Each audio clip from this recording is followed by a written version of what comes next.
Bonjour les amis, bienvenue dans notre quatrième épisode sur notre série sur les mouvements religieux et politiques dans l'époque de Jésus-Christ.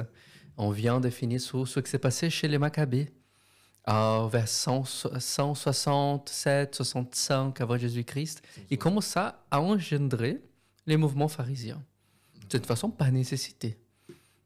On a parlé de Sanhédrin également dans les autres épisodes, donc si vous débarquez comme ça au quatrième épisode, n'hésitez pas à regarder les autres trois qu'on a parlé pour qu'on puisse savoir davantage. Indispensable. Indispensable pour comprendre ce qu'on va parler d'aujourd'hui, qui c'est Hérode et comment il s'est mêlé dans tout ça. Oui, il a eu une influence certaine. Apparemment. Oui. Et on avait vu la dernière fois, on avait parlé de cette famille Maccabée, dynastie des Hasmonéens. Et, qui ont bien tombé à la fin. Ils voulaient devenir rois, qui sont devenus, où ça leur est monté à la tête, et puis au point d'être non seulement grand prêtre, mais roi également. Et que Jean Hircan avait soumis les Édomites, donc les descendants d'Ésaü, à la religion juive. Par la force. Par la force, et faisant donc des Édomites, ou les Iduméens, comme on les appelait à cette époque, des Juifs. Puisque quand on se convertit au judaïsme, on devient juif. On perd quelque part sa nationalité précédente, ils deviennent juifs. Donc ce qui fait que Hérode, nous allons parler d'Hérode aujourd'hui, et peu de gens savent qu'Hérode descend des Iduméens. Hérode est un descendant d'Édom. Un descendant d'Ésaü. Donc, il était juif, tout en faisant partie de la famille d'Édom à l'origine. Ok. Et ils sont des ennemis jurés, si je me souviens pas. Ah, ils ont toujours été ennemis. Ils étaient toujours ennemis. Voilà. Et en réalité, la conversion d'Édom au judaïsme, alors si beaucoup vont simplement se mêler au peuple, certains, comme Hérode, ils sont devenus juifs, mais la mentalité qui est derrière n'a pas changé. Voilà, c'est une autre chose. Surtout quand on est converti par la force. Ouais. Ça veut pas dire... Celui qui veut devenir juif parce qu'il le désire, c'est une chose. Il veut le devenir, donc il choisit. Mais devenir pour pas mourir. Si je deviens juif parce qu'on me dit soit tu meurs, soit on te coupe le prépuce, je ne sais pas si au fond de moi, j'ai vraiment envie d'être juif. Donc si je suis forcé, c'est pour ça que... Non, forcer quelqu'un à une religion, même le christianisme, c'est débile. Ouais. C'est pour ça la personne n'est pas sauvée à la fin. Non, Jésus n'a jamais forcé quiconque à le suivre. Si tu le suis, c'est parce que toi, tu décides de le suivre, parce que tu l'as reconnu comme le Messie. Mais Jésus ne va jamais te mettre le couteau sous la gorge en te disant tu me suis ou tu ne me suis pas. Donc, juste avant Hérode, son papa Antipater était déjà gouverneur de Judée. Il a été placé là par les Romains. Ah, ok. Les Romains qui n'étaient pas encore dominants, ils commençaient de s'installer. Oui, c'était un état vassal, on va dire. Si on peut. Oui. Mais dans tous les cas, Rome n'était pas encore la quatrième bête installée. C'était encore les Grecs. Ok. Et c'est quelques années après que Rome va devenir la puissance dominante. On est dans quelle époque ça? Quelle date? Milieu du 1er siècle, avant Jésus. Ok, donc 50, 40. Et le fils d'Antipater deviendra aussi le gouverneur de Judée, et c'est celui qu'on connaît bien dans le Nouveau Testament, qui va tuer les petits-enfants. C'est Hérode. Okay. On va appeler Hérode le Grand. Alors, il devient roi des Juifs. Alors, quelque part, il peut devenir roi parce qu'il n'est pas prêtre. C'est un Édomite à la base. Mais qu'un Édomite, même converti au judaïsme, devienne roi des Juifs, imagine bien dans la tête des Juifs que c'est scandaleux. L'ennemi qui a toujours été ennemi jusqu'à aujourd'hui, tout d'un coup, devienne quand même roi de Judée. Wow. On n'accepte pas. Pourtant, Hérode était converti au judaïsme, donc c'était un Juif. Logiquement, il était des leurs. Ouais, les tournements des histoires. On ne vous oblige de C'est devenir ça. juif. Ben, Maintenant, c'est vous ça. êtes roi. Waouh, qu'est-ce qu'on Jean-Yves fait? Caen a dit aux Édomites, vous devenez juifs, donc ma foi, tu récoltes ce que tu sèmes. Hein. Et Hérode, voyant la gabegie qu'il y avait dans le Sanhédrin, c'est-à-dire ou dans la prêtrise, les grands prêtres, va vouloir mettre de l'ordre. Parce qu'il faut bien se dire que Hérode n'était pas aimé ni d'un côté ni de l'autre. Donc, il fallait que stratégiquement, il puisse mettre en place les choses pour que ça ne lui retombe pas trop dessus. Alors, il va faire ceci. Le Sanhédrin est composé de pharisiens et de sadducéens, et il va faire un équilibre. Il va dire, OK, celui qui a le veto, qui a la tête, c'est le grand prêtre. Mais je vais mettre à côté du grand prêtre des présidents. OK. Ce n'est pas eux qui ont l'autorité, mais ils ont quand même une sorte de présidence, puis il y aura aussi un vice-président. Petit rôle. Je vais choisir des pharisiens. OK. Voilà, comme ça, il y a un bon équilibre sadducéen, pharisien, grand prêtre et laïc. Les chiffres restent les mêmes? Ah oui, c'est toujours 71. OK. Et il va mettre à la tête, comme président du Sanhédrin, Hillel, qui deviendra très célèbre jusqu'à aujourd'hui, un grand rabbin, qu'il va établir comme Nassi, président, et il va mettre comme littéralement le père de la maison de justice, hein, on voit bien, hein, le père de la Beit Din, hein, de la maison de justice, le Sanhédrin, la Cour suprême, le locale. vice-président, il va mettre Shammai. OK. Hillel, Shammai. Hillel et Shammai. Hillel vient de Babylone, et donc il va demander à un rabbin de Babylone de s'installer à Jérusalem. OK. Et Shammai était déjà, lui, né en Israël, et c'est lui qui va devenir le vice-président. C'est très stratégique. Ces deux rabbins s'opposent sur tout. Donc on avait vu à la première fois que dans le rabbinisme de ce premier siècle, il y a un éventail comme ça, du plus rigoriste au moins rigoriste. Donc tous ces pharisiens. Là, on a Shammai très rigoriste et Hillel qui est beaucoup moins rigoriste, mais en fait, il s'oppose quasiment sur tout.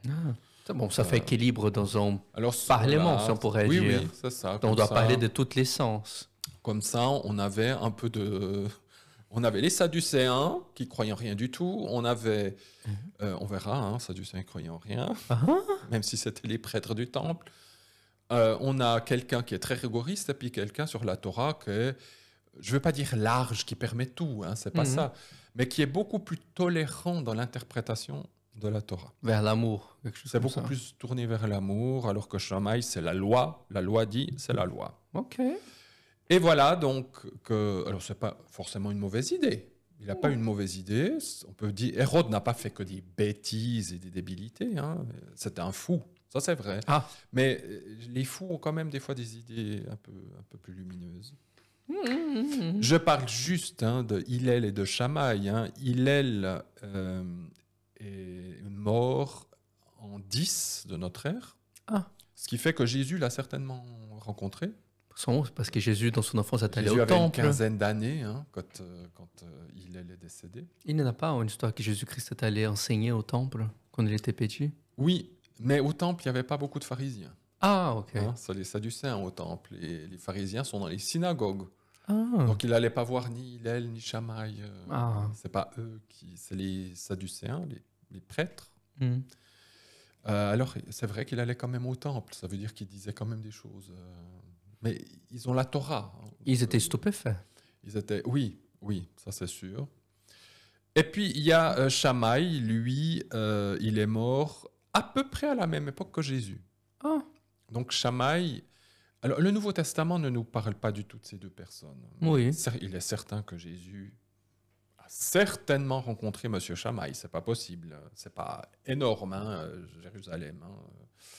Israël, c'est pas un pays énorme, et puis il a été souvent à Jérusalem, donc ils se sont peut-être même rencontrés. C'est intéressant qu'il n'ait pas été dans les Sanhédrins, d'une certaine façon. Non. Par contre, le petit-fils d'Hillel, oui. Gamaliel. Oui. Dans les Actes.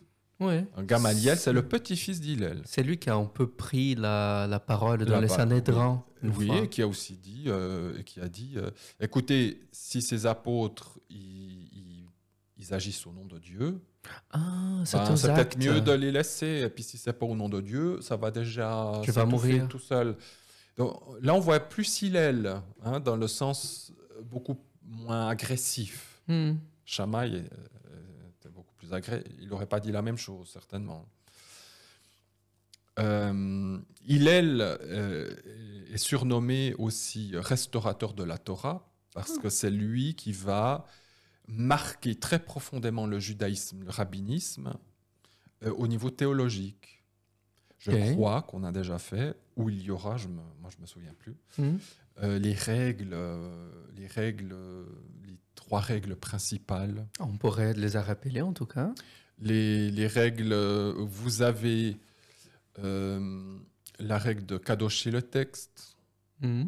de respecter le texte comme Ah. il est écrit, hein, sans le remettre en question, même s'il est bizarre. S'il peut paraître qu'il y a des fautes d'orthographe, Voilà, on tout ça, accepte, on on dit que accepte. c'était volontiers. C'est Dieu qui a inspiré comme ça.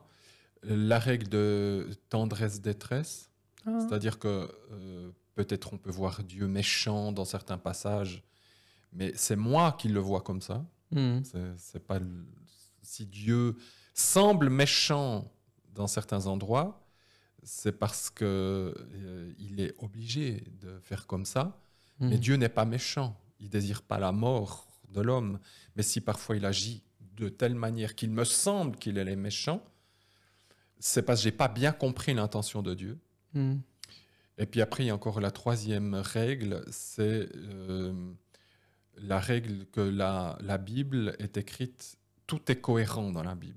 Hmm. Et qu'il faut trouver tous les passages parallèles ensemble et mettre ensemble pour voir une vue D'ensemble. d'ensemble de tout ce que Dieu veut dire sur un point. Hmm.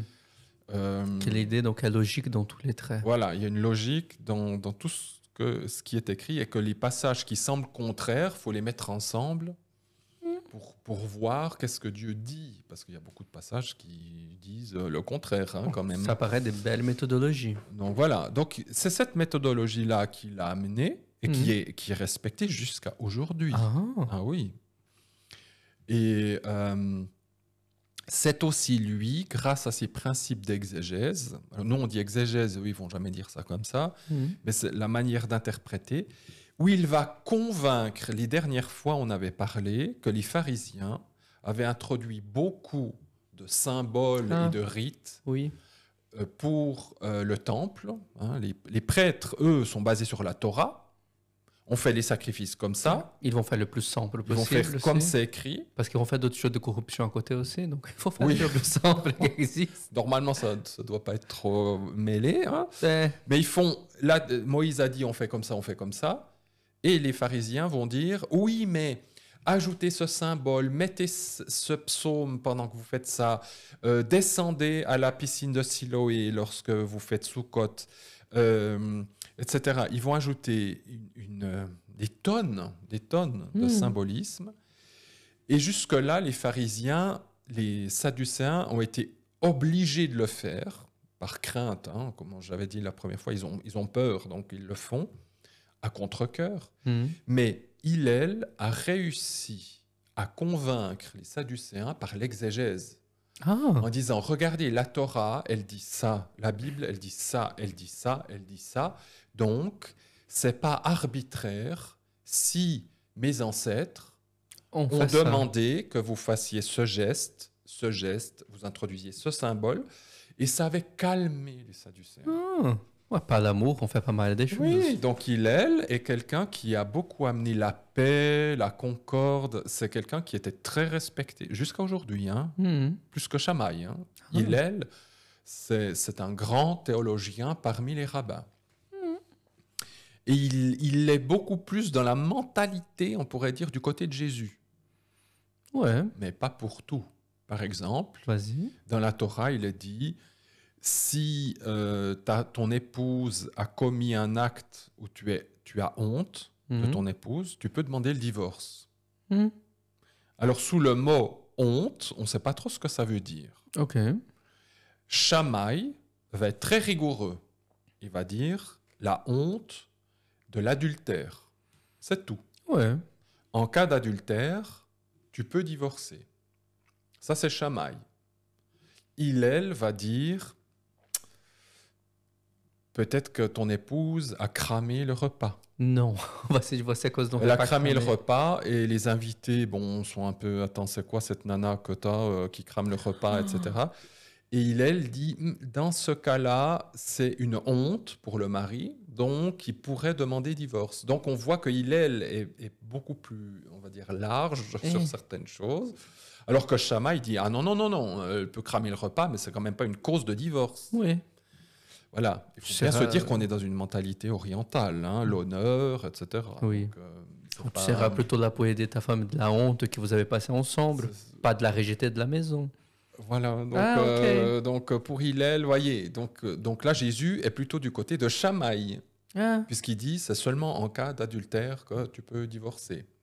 Donc voilà, ça, heureusement, ça montre bien que ni l'un ni l'autre n'avait raison, surtout. Il n'y a que Jésus qui a raison surtout. Oh, c'était bien de les mettre les deux ensemble dans le même Sanhédrin. Comme ça, c'est bien. Il y a un sujet, et puis ils peuvent s'engueuler ensemble, comme tous les Juifs, et puis trouver une solution. Comme ça, Hérode sera content de son côté, parce qu'ils se sont déjà tapés ensemble. C'est mieux qu'ils se tapent ensemble dessus, et puis qu'ils cherchent ensemble. Voilà. Ok. Il y a aussi cette bonne phrase, cette juste phrase, hein, mais que Jésus dira beaucoup mieux. Hillel dit « Ne fais pas autrui ce qui te serait désagréable à toi-même ». Hein, ne fais pas le mal que tu n'aimerais pas qu'on te fasse. Oui, mais Jésus-Christ l'a bien résumé. Alors Jésus va dire, fais ce que toi tu aimerais qu'on te fasse. C'est beaucoup plus exigeant. Ouais. Mais ça va dans le même sens. Résumé. Et puis il dit, c'est là toute la Torah, le reste n'est que commentaire. Maintenant, va et étudie. Ça, c'est Hillel. Mais ça, c'est Jésus aussi. C'est Paul. Celui qui accomplit la loi de l'amour, il fait toute la Torah. Voilà. Si tu aimes ton prochain, si tu fais la Torah, tu aimes ton prochain, tu as accompli toute la Torah. Alors après, il faut comprendre ce que ça veut dire. Va, étudie. C'est très néo-testamentaire. Hein. Donc, Hillel était très proche, on va dire, de là. Il aurait été, je pense, je ne pense pas qu'il aurait été choisi, mais il aurait été du côté de Jésus, je pense, beaucoup plus qu'un Shammai. Ça aurait été intéressant de voir les trois discuter ensemble. Oui, dans un autre monde, on pourrait imaginer une discussion. Alors voilà, donc on a à cette époque-là, puisqu'on est dans ces deux mouvements, Shammai et Hillel, on est dans les deux courants extrêmes. Okay. Et entre ces deux courants extrêmes, ben voilà, on a, comme j'ai dit dans le premier épisode, il y a une vingtaine de mouvements rabbiniques et pharisiens à l'époque de Jésus, ben c'est entre ces deux mouvements. Voilà, ils sont un peu plus ci, un peu plus ça. Donc, c'est pas aussi coincé qu'on aimerait. Ils sont pas en seul groupe, on a corps commun de comment penser. C'est pas un seul groupe. Et c'est pas du hasard si aujourd'hui c'est de nouveau la même chose. Il n'y a pas un seul groupe rabbinique. Il y en a X des groupes rabbiniques. X. Ça, je l'ai dit, c'est très bien. Oui. Et donc là, je l'ai aussi dit la première fois, mais je ramène ce petit choc. Jésus fait bien partie de ce mouvement-là. Jésus n'est pas un sadducéen, il ne peut pas l'être. Pourquoi ? Parce qu'il n'est pas lévite. Il n'est pas lévite. Hein. Il est né de la tribu de David. De Juda. De Juda, oui, la tribu de David. Désolé. Non, c'est juste, c'est la tribu de David, mais David vient de la tribu de Juda. Donc, en tant que juif, que judéen, il ne peut pas être prêtre. Okay. Il le deviendra par son ascension au ciel. Ça, c'est l'Épître aux Hébreux. Mais, donc, Jésus ne pouvait pas faire partie du mouvement sadducéen. Ça, c'est clair et net. Oui. D'ailleurs, je pense qu'il aurait eu des gros boutons d'être... je ne sais pas comment ils s'en seraient sortis. Par contre, il pouvait, en tant que laïc, faire partie du mouvement pharisien. Et on a tellement cette fausse idée de croire que Jésus, il a sa petite école en dehors de tout l'univers. Hein. Il est avec ses disciples, puis il est dans son petit coin, et puis il rencontre des gens, des juifs, des pharisiens, comme ça, puis qu'il est en dehors de tout cela. Il n'est pas en dehors de tout ça, il est dans tout ça. De l'extérieur, Jésus est un rabbin comme des dizaines d'autres rabbins, des centaines d'autres rabbins. D'ailleurs, on voit qu'il y a d'autres rabbins qui disent « Hé, toi le rabbin, t'as vu tes disciples, comment ils se comportent ?» Ils le considèrent comme un rabbin. Ouais, même les disciples l'appelaient Rabbi. Tu as tout à fait raison. Tout le monde l'appelle Rabbi. Et on va lire la prochaine fois. Nous allons lire plusieurs passages bibliques. C'est là-dessus qu'on va se concentrer. De voir à quel point Jésus faisait partie de ce mouvement, qu'il était dans ce mouvement, qu'il était avec son peuple. Dieu n'a pas décidé d'être en dehors. Le début de l'évangile de Jean, il est dit il est venu parmi les siens. Oui. Il n'est pas venu il s'est pas habillé à l'américaine avec des jeans et puis il s'est habillé comme un rabbin, enfin comme un juif de l'époque, mais en plus avec la petite touche rabbin. Il avait des disciples comme les autres rabbins. Il se promenait comme les autres rabbins. Il avait des paraboles comme les autres rabbins. Il les enseignait comme les autres rabbins. Il suivait les coutumes locales. Il a suivi les coutumes, la manière de parler. À la synagogue, on lui a tendu le rouleau. Ah oui, il discutait les rouleaux. Monsieur rabbin, on te tend les rouleaux. Alors, c'était beaucoup moins coincé ou arrêté qu'aujourd'hui dans une synagogue, mais on ne donnait pas le rouleau à n'importe qui. Il fallait avoir fait quelques études. Il était rabbin, on lui tend le rouleau. Et il lit, et il fait une petite interprétation du passage qu'il est en train de lire. Jésus, si on lit bien le Nouveau Testament, Jésus est un parmi les siens, ni plus ni moins. Alors certes, Jésus va casser certains codes, notamment, c'est lui qui choisit ses disciples. Normalement, c'est l'inverse. Encore aujourd'hui, un juif va dire « j'ai envie de suivre tel rabbin parce que j'aime bien sa manière d'être, etc. » Mais combien de fois dans l'Évangile, il y a des gens qui ont dit « on aimerait te suivre ». Mais il a dit non. Puis il a dit non. Parce que ça devait être un petit choc parce que normalement, le rabbin doit dire oui. Normalement, les autres rabbins disent oui. Mais là, il dit non, c'est moi qui choisis. Donc là, il y avait un petit choc. Alors peut-être qu'ils se sont dit bon, c'est une nouveauté, c'est un nouveau mouvement, j'en sais rien. On voit bien que dans l'écriture, c'est pas un truc où ils font un scandale parce qu'ils acceptent. Mais voilà, il y a quelques codes. Ils parlent avec des femmes. Oui. Ça, c'est assez nouveau aussi. Ils protègent des prostituées. Un rabbin qui va avoir des prostituées, qui va avoir des gens de mauvaise vie, c'était aussi assez peu courant et limite. Voilà, mais tout le reste, c'est un pharisien, c'est un rabbin parmi les rabbins. Nous allons voir la fois prochaine, je finis avec ça, puisque le temps passe. Donc, comme tu le dis, on l'a appelé Rabbi. Nicodème, qui est le docteur de Jérusalem, Jésus dit, tu es le docteur. Il dit, maître, Moré. Moré, c'est plus haut que Rabbi. On sait que tu es maître. Donc on comprend, parmi son peuple, Jésus était considéré comme l'un des leurs et comme un pharisien et un rabbin du mouvement pharisien, encore une fois, qui était beaucoup moins fixe qu'aujourd'hui, mais il faisait partie de ce monde-là. Et je termine avec ça, Matthieu 23, que les auditeurs aillent vérifier dans leur propre Bible.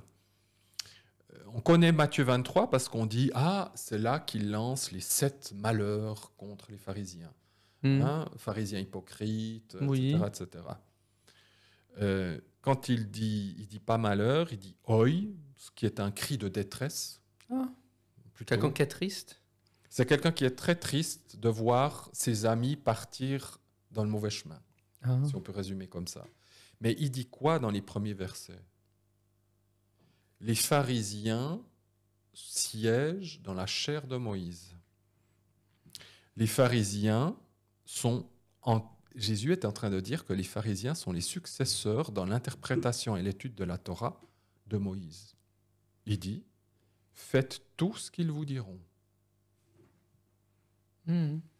Jésus ne va pas quand même dire « Attendez, je ne vais pas dire que des hérétiques qui disent que des bêtises du matin au soir, il faut faire ce qu'ils disent, non ?»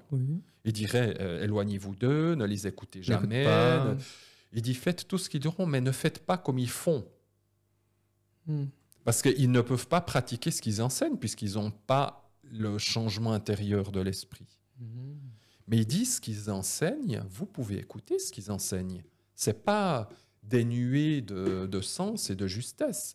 Ce qu'un rabbin vous enseigne, quand c'est sur la Torah, écoutez, vous allez être enseigné.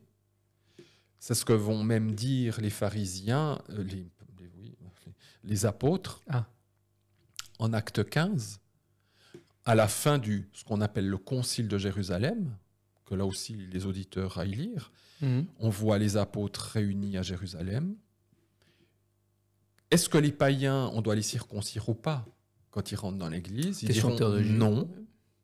Mais qu'est-ce que va dire Pierre à la fin de son discours, en accord avec les autres apôtres? Dans chaque ville, Moïse a des synagogues.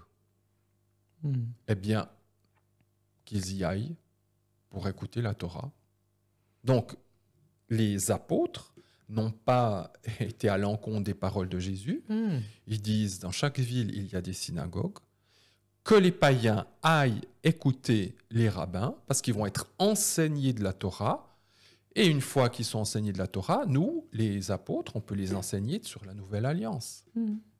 Et on peut entrer en tant que païen dans n'importe quelle synagogue? Alors, peut-être il y a des synagogues qui vont refuser, ça, c'est plus notre problème. Et il y en a d'autres qui vont dire oui. À l'époque du 1er siècle, les synagogues étaient ouvertes sans autre aux non-juifs. Aujourd'hui, vu les risques d'attentats, on est dans un autre monde. Oui. Mais moi, en Suisse, je pouvais aller dans une synagogue, ils me connaissaient, et puis voilà, où j'amenais même des amis, on allait à la synagogue, on écoutait le rabbin, et c'était passionnant. Ça me donne envie maintenant. Et moi, personnellement, j'ai aussi augmenté ma connaissance de la Torah en écoutant le rabbin et des autres rabbins sur Internet. Et je dis, oui, Jésus, s'il nous dit d'écouter les rabbins, c'est pas pour rien. Si les apôtres nous disent, allez à la synagogue, écouter les rabbins, c'est pas pour faire joli. Mais on ne peut plus suivre un rabbin comme un père. Ils sont là pour enseigner et ensuite on garde nos distances.